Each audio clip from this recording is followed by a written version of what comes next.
est-ce qu'un maire, ça rêve et de quoi ça peut rêver? Parce qu'habituellement, les maires, pratiquement tous les maires avec qui je discute, ils rêvent d'être ministres.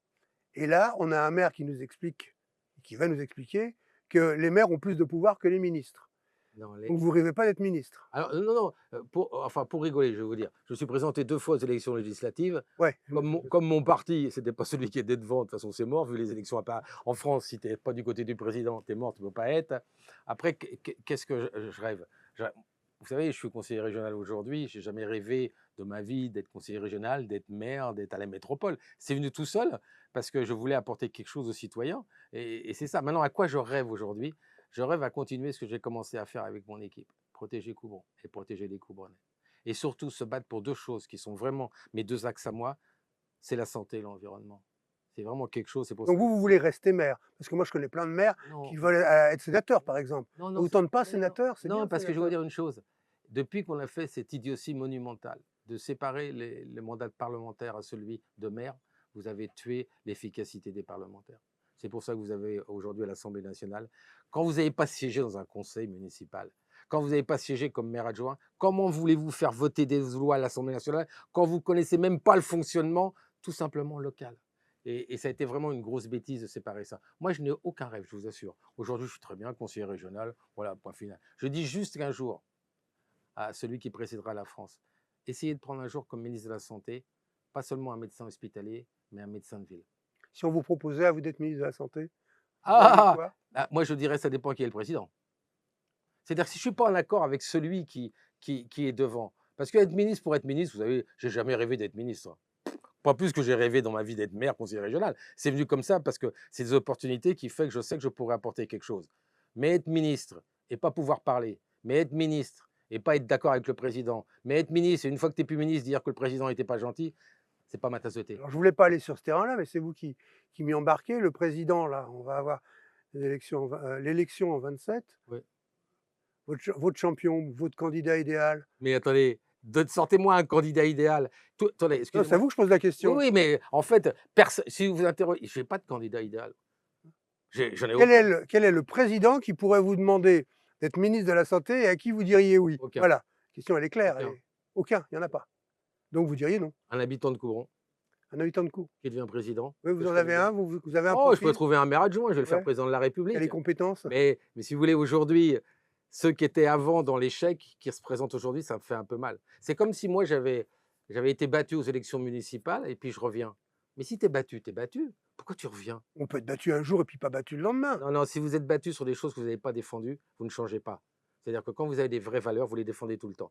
Et vous ne pouvez pas revenir sur une fonction juste en disant maintenant j'ai compris, j'ai changé. C'est au fond de vous, les vraies valeurs, vous les défendez. Ou alors vous défendez vous-même, mais ce n'est pas la vision que j'ai d'un élu. Donc vous n'avez pas de champion, vous parmi Aucun. les Mais ils on va sont dire 200 000. la douzaine Mais attendez, douzaine qui se présentent? invitez-moi, je vous promets, invitez-moi 6 mois avant l'élection présidentielle, on y verra peut-être, je dis bien, Peut-être un clown qui va sortir de la boîte, non?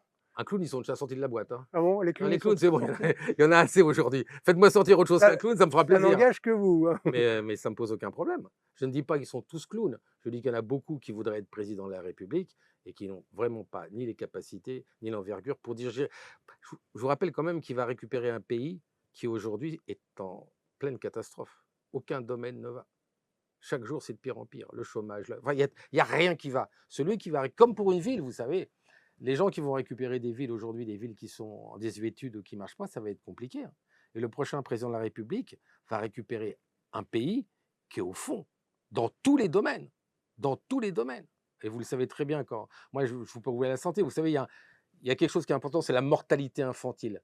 Quand vous pensez que la France est dans les derniers pays européens en mortalité infantile, ça veut dire où en est notre système de santé. Et qu'est-ce qu'on fait? Eh bien, on change de ministre tous les 8 mois. C'est pas ça la politique. C'est pas ça l'efficacité. Et d'ailleurs, je vais vous dire une chose. Si on faisait ça, nous, dans nos villes, de changer les maires adjoints tous les 8 mois, mais tu peux pas mettre On une peut pas mener une politique. politique. C'est impossible. C'est totalement impossible. Surtout que dans le domaine de la santé, la particularité, c'est que les ministères ont gardé le pouvoir. C'est-à-dire aucune collectivité n'a aucun pouvoir. Donc il faudra un jour que les élus, les soignants, les soignés puissent rentrer dans l'arbre décisionnel du système de santé français. Alors, on va faire de la politique fiction, mais un peu rétro, rétro, rétro, très rétro. est-ce qu'on peut imaginer une société où il n'y a pas de députés, où on prend les maires des grandes villes et les maires des petites villes, des petites localités qui se réunissent dans une sorte d'ecclésia gigantesque pour décider du sort du pays? Alors, votre question n'est pas si mauvaise que ça. Est-ce qu'un jour on Ah bah, pourra je vous remercie, c'est non, gentil. mais non, mais non, non, non, non, parce elle provoque un peu quand même. Votre question, parce que mettre des gens compétents à la tête de la France, ça serait bien. Ça serait pas si con, ouais, c'est sûr. Bah, écoutez-moi, oui. Je veux dire, on ne peut pas continuer avec une assemblée comme ça. Non, mais est-ce que vous pensez peut-être que les Oui, maires seraient bien plus moi mais je oui, je suis vous dis d'accord oui. avec vous pour dire que quand je Oui, regarde l'Assemblée nationale, je suis consterné. Bon, donc si oui, vous faites une assemblée des petits oui. maires, locaux, Mais tous les, moi, je dis oui, c'est les maires qui portent la France aujourd'hui. Parce que là-haut, d'ailleurs, je vous donne un exemple. Avant, il y a très longtemps, quand j'écrivais un ministre, j'avais une réponse. Pour les questions bien précises, techniques. Je n'ai plus de réponse. Pourquoi? Parce qu'ils changent tous les 5 minutes. C'est-à-dire qu'on n'a plus du tout d'aide au-dessus. On n'a plus personne. Je vous le dis comme je le pense. Je n'ai plus personne au-dessus pour me donner des conseils, pour venir dans ma ville. juste des gens pour venir vous emmerder parce que vous ne Ah, respectez pas voilà, les et qui ne veulent pas 25 de la savoir. SRU, Et c'est ça? surtout, il ne faut rien changer. Alors, en France, ce qui est bien, même ce qui ne marche pas, il ne faut pas changer, il ne faut pas faire de vagues. Mais on n'est pas dans une vague, on est dans un tsunami sur les problèmes aujourd'hui. Mais personne ne bouge et rien n'avance. Alors on va s'éloigner de la politique, pas tant que ça, pour parler de médias, parce que c'est un animal médiatique. On vous a vu dans plein de chaînes, dans plein d'émissions, avec des gens qui aujourd'hui sont interdits d'antenne, mais vous-même, vous avez été en quelque sorte interdit Ah d'antenne. bah, j'ai pas en C'est quoi quelque. cette histoire? Ah bah, c'est pas une histoire. Bon, on commence 2020. Oui. 2020, le Covid. Je me prononce assez rapidement sur la vaccination.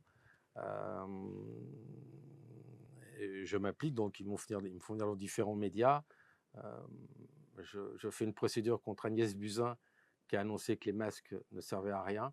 Donc là, moi, je suis parti en vrille parce que médicalement, on met tous des masques pour se protéger. Et donc, ça a commencé. Après, j'ai fait plusieurs plateaux télé. Et en effet, j'étais assez souvent sur CNews, voire 3 fois par semaine. L'ARCOM est arrivé. Belle histoire, l'ARCOM. Dans un pays de liberté, on met quelqu'un qui va te dire bah, tu n'as pas de liberté. Donc, ils m'ont écrit à CNews et j'ai vu le courrier où ils indiquaient que je passais trop à la télé, d'accord, et qu'ils seraient. C'était en période Pas du tout, préélectorale? bah C'était non, dans le cadre ah non, non, d'une non, campagne? non, non, non, c'était juste par rapport à mon temps de parole.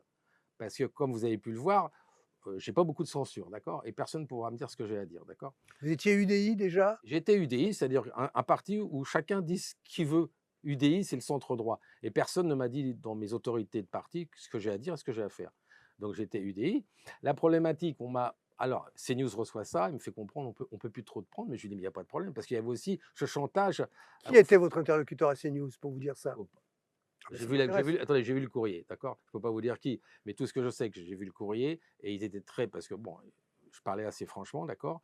Donc moi, je leur dis, pour la distribution des fréquences, parce que je vous rappelle quand même que l'État tient les chaînes privées, je dis bien privées, par la distribution des fréquences. Oui. Si tu n'es pas gentil, on l'a bien vu avec Cyril Hanouna, bah ta fréquence, elle saute. Ce qui est un truc de folie dans ce pays où les gens sont morts pour des libertés, vous avez l'ARCOM qui descend avec des gens qu'on ne sait pas d'où ils sont sortis du chapeau, qui vous dit ah non, ça c'est pas bien, lui c'est pas bien, ah il faudrait penser comme ça. Je ne sais pas si vous en rendez compte à quel point on est arrivé aujourd'hui. C'est-à-dire qu'il n'y a plus de liberté. Donc ce qui s'est passé, c'est que bon, j'ai arrêté, mais moi j'étais pas payé. J'y allais comme je viens vous voir pour vous dire ce que je pense, d'accord, du local et du concret. Moi ça me pose pas de problème. Donc après, je suis revenu un peu sur CNews le lundi matin. Là, ça s'est stoppé. Ça ne me pose aucun problème à moi. Mais je vous dis aujourd'hui que la liberté de la presse, la liberté de l'audiovisuel n'existe plus dans notre pays. Que l'ARCOM ne devrait plus exister. Sauf sur les attaques qui sont violentes. Quelqu'un qui est impoli, qui dit des choses, mais quelqu'un qui dit la vérité. Ouais, la loi pénale, quoi, sur. Mais tout à fait. La loi pénale s'applique quand tu vas trop loin. C'est quoi ces nouveaux juges qu'on a sortis du chapeau? Qu'est-ce que vous pensez de la commission sur l'audiovisuel public? Écoutez, je demande aux Français qu'ils l'écoutent juste 5 minutes. Vous tombez par terre. Sérieusement, comment? C'est là que je vous dis que rien bouge. Quand on voit ce qui se passe, Donc, les on chambres explique pour ceux qui ne d'hôtel, savent pas, il y a une enfin, c'est commission à l'heure tellement. actuelle qui étudie Mais le financement notamment et le fonctionnement de l'audiovisuel public. nous payons l'audiovisuel public. Nous avons Commission vu, parlementaire. oui, nous avons bien vu le prix que ça coûte en déficit total, d'accord. Mais quand on voit à quoi sert l'argent, mais vous dites comment ça peut encore exister? Comment on peut arriver justement à une commission parlementaire alors que ça aurait dû se faire logiquement? On a une Cour des comptes, mais la Cour des comptes, à chaque fois, nous alerte. Mais regardez bien, rien ne se passe derrière. derrière un rapport de la Cour des comptes qui devrait nous dire, voilà, ça va pas, qui nous le dit, derrière, il n'y a aucune décision. Donc là, il faut arriver, en effet, à l'Assemblée nationale pour qu'on se rende compte que c'est un vrai scandale. Toutes ces chambres qui sont payées, toutes ces vacances qui sont payées, tout ça. Mais vous rigolez, alors que les Français sont en souffrance. C'est irrespirable. Il est grand temps que tout cela change. Grand temps, parce que les gens n'iront plus voter.